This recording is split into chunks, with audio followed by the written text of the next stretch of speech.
E aí, pessoal?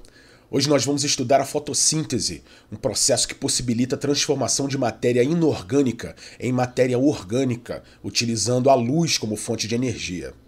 Vamos lá.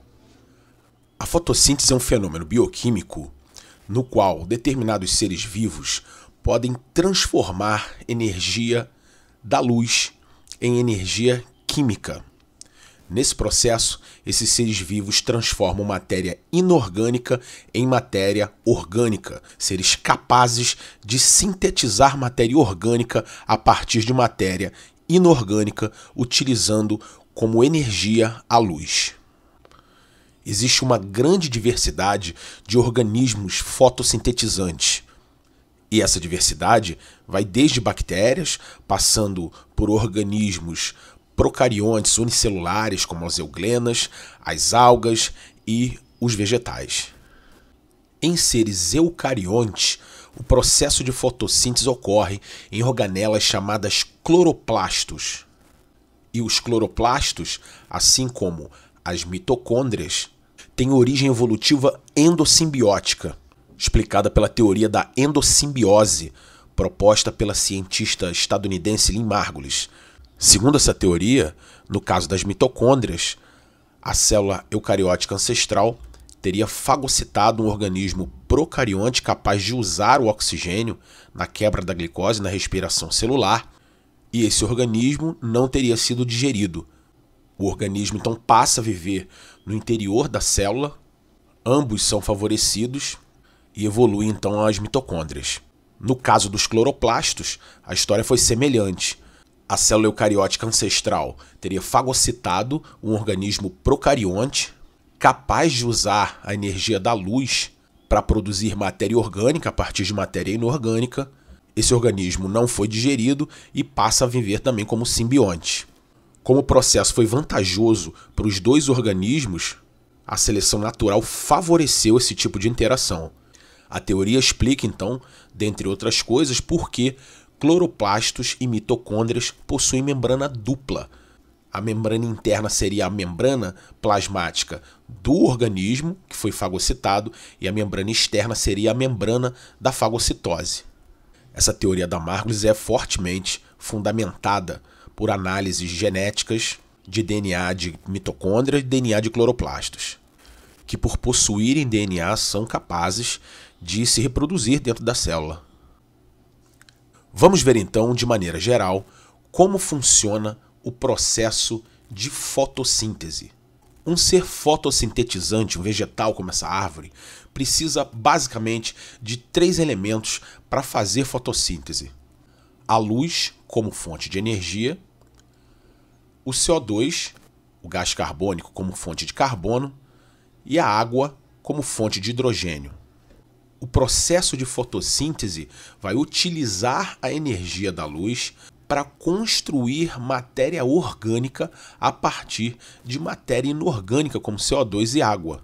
Usando esses elementos e transformando a energia da luz em energia química, o vegetal é capaz de produzir matéria orgânica, como a glicose.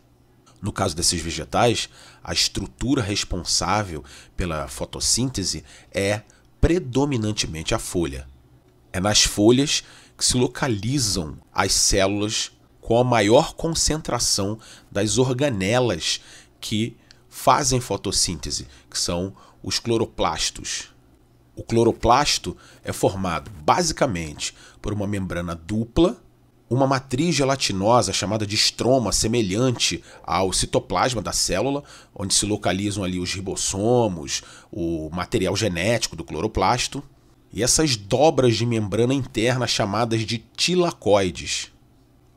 A fotossíntese vai ocorrer então em 2 etapas: a chamada fase fotoquímica, que depende diretamente da luz para acontecer, e a fase química ou enzimática, que vai depender indiretamente da luz, porque depende dos produtos da fase fotoquímica. Vamos ver de maneira resumida os principais eventos de cada fase. Na fase fotoquímica ocorrem 2 eventos importantes: a fotólise da água e a chamada fotofosforilação.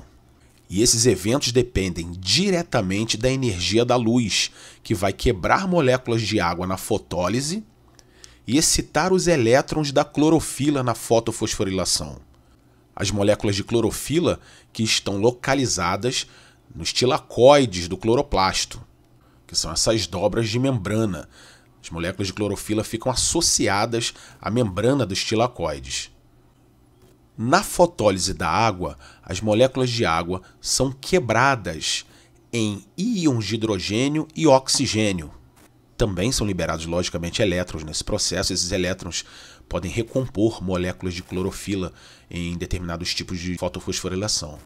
Porque essas moléculas de clorofila recebem energia da luz, esses elétrons ganham energia e se desprendem da molécula, sendo carreados por transportadores de elétrons na membrana. Isso atrai os íons de hidrogênio para dentro da membrana dos tilacoides, formando um gradiente de concentração de prótons. Esses prótons vão ser levados para a próxima fase por transportadores, os transportadores NADP, que possuem fosfato e têm afinidade por prótons. Só que esses prótons, esses íons de hidrogênio que passaram por poros para dentro da membrana, só podem sair por uma proteína chamada ATP sintetase. E esses prótons, quando atravessam a ATP sintetase, fornecem energia para a movimentação dessa enzima e faz com que essa enzima junte moléculas de ADP com fosfato, formando moléculas de ATP, que é a molécula utilizada pela célula para reações que necessitam de energia. Aí os hidrogênios se ligam aos transportadores e vão ser levados para a próxima fase. Então a fase fotoquímica tem como produtos o oxigênio, que vem da fotólise da água e é liberado, não é aproveitado, não é utilizado na fotossíntese. Por isso, seres fotossintetizantes liberam oxigênio para a atmosfera e esse oxigênio vem da água. Outro produto da fase fotoquímica são os hidrogênios, carreados pelos NADP, pelos transportadores, e temos também a formação de ATP. Os hidrogênios vão servir como fonte de hidrogênio na próxima fase para montar a molécula orgânica, e o ATP vai servir como fonte de energia para que as reações aconteçam. Esses produtos passam então para a próxima fase, que é a fase química ou enzimática. Essa fase se caracteriza por uma série de reações chamadas de ciclo de Calvin. São essas reações complexas que vão gerar os compostos orgânicos. Essa fase, para acontecer, precisa dos hidrogênios obtidos na fase fotoquímica e do ATP, também obtido na fase fotoquímica.